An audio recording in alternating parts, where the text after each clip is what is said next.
ভালো করে শুনে দেখেন, এই জাহান্নামকে আল্লাহ পাক রব্বুল আলামিন মোট 3000 বছর জ্বালাইছেন। কয় হাজার বছর?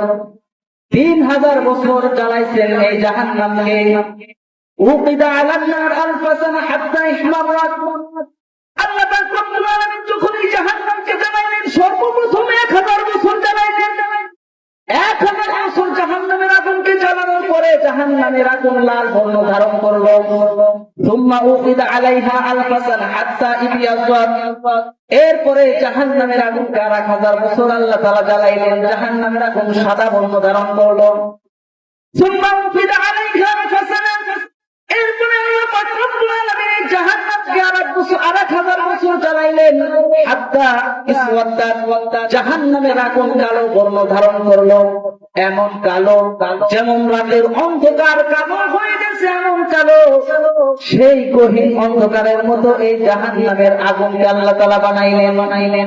এই জাহান্নামকে প্রথম কিয়ামতের ময়দানে উপস্থিত করা হবে। হাদিস শরীফ আল্লাহ রাসূল বলেন, ইউবাবি জাহান্নাম ইয়াহমাইদিন লাহা 70 আলফা জিমামিন মা কুল্লি জিমামিন 70 আলফা মালাকিন ইয়াজুরুনাহা। এই জাহান্নামকে আল্লাহ পাক রব্বুল আলামিন উপস্থিত করবেন। সেই জাহান্নামের 70,000 লাগাম থাকবে, প্রত্যেক লাগামের সাথে আবার 70,000 ফেরেশতা ইয়াজুরুনাহা, সেই জাহান্নামকে টেনে টেনে আনবে। আল্লাহ পাক রব্বুল আলামিন কাফের মুশরিক সহ যারা ঈমান আনে নাই, যারা সৎ কর্ম করে নাই, সেই সমস্ত মানুষকে এই জাহান্নামের মধ্যে নিক্ষেপ করবেন। জাহান্নাম চিৎকার দিয়ে বলবেন, হাল মিন মাজিদ, হাল মিন মাজিদ। আল্লাহ আছে কিনা, আল্লাহ আছে কিনা, আমার জাহান্নাম ভরে নাই। জাহান্নাম এইভাবে চিৎকার করতে থাকবেন। এমন জাহান্নামের ভয় আল্লাহ রাসূল দেখাইছেন, যে জাহান্নামের ভয়ে হযরত আবু বকর কেঁদেছেন, যে জাহান্নামের ভয়ে আল্লাহ রাসূল পর্যন্ত কেঁদেছেন, যে জাহান্নামের ভয়ে হযরত ওমর কেঁদেছেন, যে জাহান্নামের ভয়ে হযরত ওসমান রাদিয়াল্লাহু তাআলা আনহু কেঁদেছেন, যে জাহান্নামের ভয়ে হযরত আলী রাদিয়াল্লাহু তাআলা আনহু কেঁদেছেন, হযরত আবু বকর রাদিয়াল্লাহু তাআলা আনহু, যিনি ইসলামের প্রথম খলিফা, প্রথম সাহাবী, আল্লাহর রাসূল সাল্লাল্লাহু আলাইহি ওয়াসাল্লামের জান্নাতি সুসপ্ত সাহাবী হযরত আবু বকর, আল্লাহর রাসূলের এমন একজন শানওয়ালা সাহাবী, জঙ্গলের মধ্যে দৌড়ায় যায় আর বলে, আল্লাহ হে গরু, তুই তো আমার থেকে ভালো। ছাগলের মাথায় হাত বুলায় বলে, তুই তো আমার থেকে ভালো। তোর কোনো জান্নাত নাই, জাহান্নাম নাই, তুই আমার থেকে ভালো।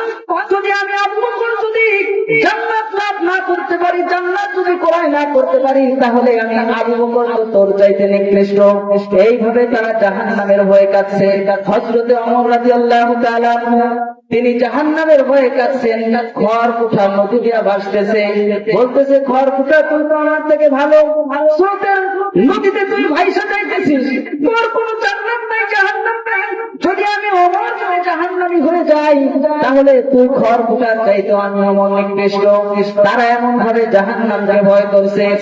আল্লাহ রাসূল সাল্লাল্লাহু আলাইহি ওয়াসাল্লাম দোয়া করতেছেন আল্লাহর কাছে, আল্লাহুম্মা হাসিবনি হিসাবান ইয়াসীরা।